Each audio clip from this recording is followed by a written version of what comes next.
Cancer healer centre, a new beginning. Bharat आणि फ्रान्समध्ये 26 Rafale विमानांच्या खरेदीसाठी 63,000 कोटींचा करार। भारतीय नौदलाची ताकद वाढणार। लष्कर प्रमुखांच्या भेटीनंतर संरक्षण मंत्री राजनाथ सिंग आणि पंतप्रधान मोदींमध्ये अर्धा तास बैठक। भारत पाक तणावाच्या पार्श्वभूमीवर चर्चा। काश्मीर खोऱ्यातील परिस्थितीचाही आढावा घेतला। जम्मू काश्मीरमध्ये सैन्याकडून 33 ठिकाणी सर्च ऑपरेशन। पहलगाम हल्ल्यानंतर सैन्याकडून दहशतवाद्यांचा शोध। सीमेवरील 3 पर्यटन स्थळं बंद। पहलगाममधील हल्लेखोरांचं लोकेशन लष्कराने 5 दिवसात 2 वेळा शोधून काढलं। दोन्ही वेळा दहशतवादी दाट जंगलांमधून पळाले। काश्मीरच्या जंगलामध्ये दहशतवाद्यांचा शोध सुरू। सूत्रांची माहिती। भारतीय सैन्याच्या त्रिशक्ती कॉर्प्स कडून व्हिडिओ रिलीज। भारतीय सैन्याची ताकद दाखवत पाकिस्तानला इशारा।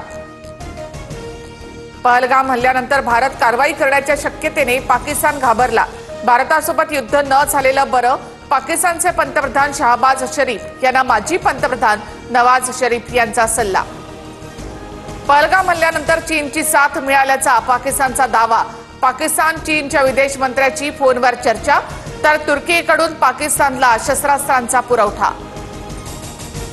जम्मू काश्मीरमधील पहलगाम हल्ल्याचा आणखी एक व्हिडिओ समोर। गोळीबाराचे आवाज आणि भीतीने पर्यटक स्वतःचा बचाव करतानाची थरारक दृश्य। पहलगाम हल्ल्यासाठी ड्रोनचा वापर होणार होता, पण गर्दीमुळे ड्रोन वापरण्याचा निर्णय रद्द। एनआयए तपासातून माहिती। पाकमधील 10 व्यक्ती 6 दहशतवाद्यांच्या संपर्कात असल्याचंही समोर। बैसरन व्हॅलीमधील हल्ल्यावेळी दहशतवाद्यांनी चीनी बनावटीचा सॅटेलाइट फोन वापरला। पाकिस्तानमधूनच फोनची भारतामध्ये तस्करी झाल्याचा एनआयएला संशय। पाकिस्तानातून महाराष्ट्रामध्ये आलेल्या नागरिकांचं ट्रॅकिंग सुरू। जे केंद्राच्या आदेशात बसतील ते बाहेर जाणारच। मुख्यमंत्री फडणवीसांकडून स्पष्ट। माजी क्रिकेटपटू शोएब अख्तरच्या युट्यूब चॅनलसह 16 पाकिस्तानी युट्यूब चॅनल्स भारतामध्ये ban. Samaa TV, Bol news, Geo न्यूजवरही भारतामध्ये बंदी। पहलगाममध्ये स्वतःच हल्ला करून भारताचं पाकिस्तानकडे बोट। अतिरेक्यांनी 1 तास हल्ला केला, पण भारतीय लष्कर काहीच करू शकलं नाही। पाकिस्तानचा माजी क्रिकेटपटू शाहिद आफ्रिदी पुन्हा एकदा बरळला। पाकिस्तान भारतापेक्षा अर्धा तास नाही तर 30 वर्ष मागे।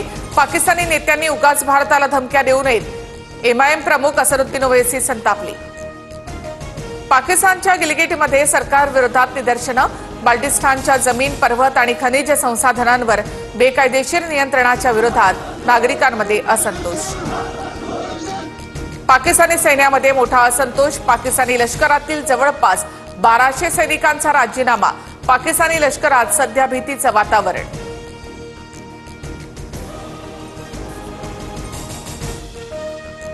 पाकिस्तानी लष्कराकडून कुपवाडा आणि पूंछ रेषेजवळील नियंत्रण रेषेवर गोळीबार। भारतीय सैन्याकडून देखील पाकिस्तानला चोख प्रत्युत्तर।